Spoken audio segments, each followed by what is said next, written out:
आज हम लोग चैप्टर 4 हिस्ट्री का द फॉरेस्ट सोसाइटी एंड कोलोनिज्म के बारे में पढ़ेंगे। फॉरेस्ट सोसाइटी जैसे कि हम लोग का जो सोसाइटी है, जैसे हम लोग रहते हैं, उसी तरीके से फॉरेस्ट के आसपास या फॉरेस्ट के अंदर भी कुछ लोग रहते हैं और उनका अपना एक रहन सहन है। हम लोग इस चैप्टर के थ्रू ये जानने का प्रयास करेंगे कि कैसे कोलोनिज्म ने फॉरेस्ट सोसाइटी को बहुत ज़्यादा डिस्टर्ब किया और उन लोगों को बहुत ज़्यादा परेशान किया। हम लोग इसको आगे बढ़ने के पहले इसका ओवरव्यू लेते हैं कि आखिरकार फॉरेस्ट से हम लोगों को मिलता क्या है। अगर हम लोग अपने आसपास की चीज़ें को देखेंगे, चाहे जिस बेंच पे आप लोग बैठ करके पढ़ रहे हो या ये दरवाज़ा है या जो बुक आप लोग रीड कर रहे हो, ये सारे के सारे चीज़ जो हैं फॉरेस्ट प्रोडक्ट हैं। इसके अलावे भी हम लोग जो डेली यूज करने वाली चीज़ें हैं, ऐसी बहुत सारी चीज़ें हम लोग को फॉरेस्ट से मिलती है। फॉरेस्ट का इम्पोर्टेंस बहुत ज़्यादा हुआ है, लेकिन हाल के सालों में ऐसा देखा गया है कि बहुत मैसिव स्केल पे हमारे यहाँ से फॉरेस्ट डिसअपीयर हो गए हैं।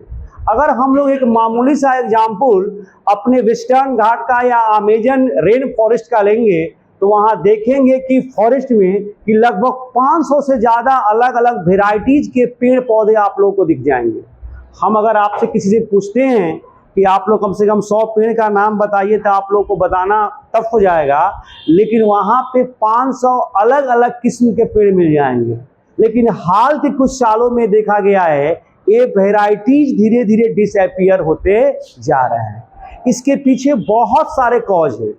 आपके बुक में जो मुझे पढ़ाना है उसमें एक बहुत मार्केबल बात है, आप लोग को जान के बहुत ताज्जुब होगा। दुनिया का जितना जो लैंड मास है, अकॉर्डिंग टू योर बुक, पूरे लैंड मास का 9.2% फॉरेस्ट पिछले 300 सालों में डिसअपीयर हो गया है। यानी हम लोगों ने उसको काट करके खत्म कर दिया है अलग अलग पर्पस के लिए।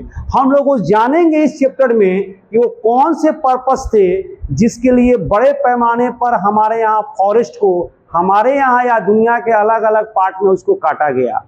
अगला जो आपका इस चैप्टर में जो यूनिट है कि वाई डिफॉरेस्टेशन, तो डिफॉरेस्टेशन लार्ज स्केल पर, मैसिव स्केल पे जो पेड़ों की जो कटाई होती है उसको डिफॉरेस्टेशन बोलते हैं।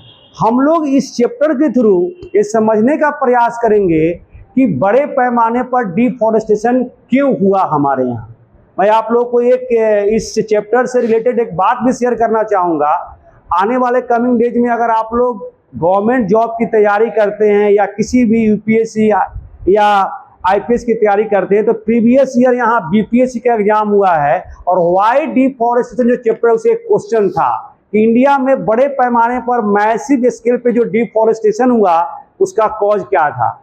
तो उसमें आपको बताया जाएगा कि हमारे यहाँ डिफॉरेस्टेशन तो पहले से आते हो रहा है, मुगल काल से भी था। मुगलों ने बड़े पैमाने पर जंगलों कटवाया, लेकिन during the colonial period is equal to, मतलब जब हम लोग गुलाम हो गए, अंग्रेजों का हम लोग पर रूल हो गया, उस समय लार्ज स्केल पे जंगलों को काटा गया फॉर वेराइटी ऑफ पर्पस। सबसे नंबर 1 पर्पस ये था कि अंग्रेजों का ये मानना था ये जो फॉरेस्ट जो है अनप्रोडक्टिव है, इससे हम लोग को कुछ मिलता नहीं है।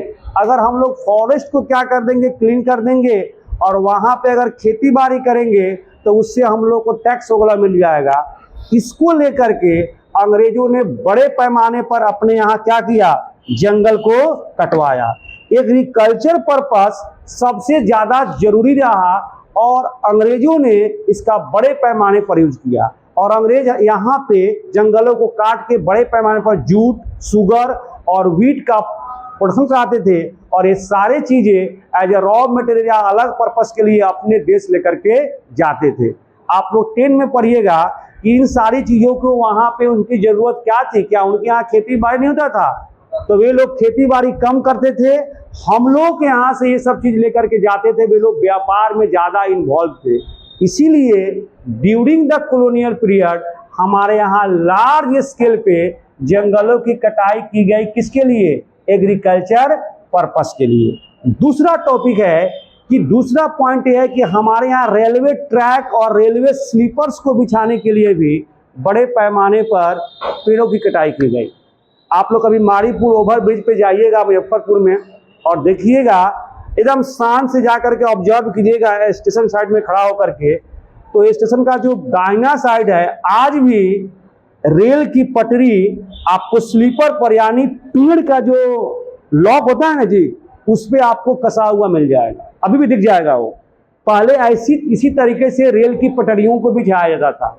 अभी के समय में क्या है कि आपको वो रेडीमेड आता है, आपको स्लैब ढला हुआ आता है, स्लैब पे कसा हुआ आता है, जो भी काम हो रहा है स्लैब के थ्रू हो रहा है। लेकिन उस समय स्लैब वाला सिस्टम नहीं था, उसको स्लीपर्स बोलते थे और स्लीपर्स पे रेल की पटरियों को बिछाया जाता। इसको लेकर के बड़े पैमाने पर हम लोग के यहाँ पेड़ काटा गया। ये रहा आपका दूसरा टॉपिक। Thank you.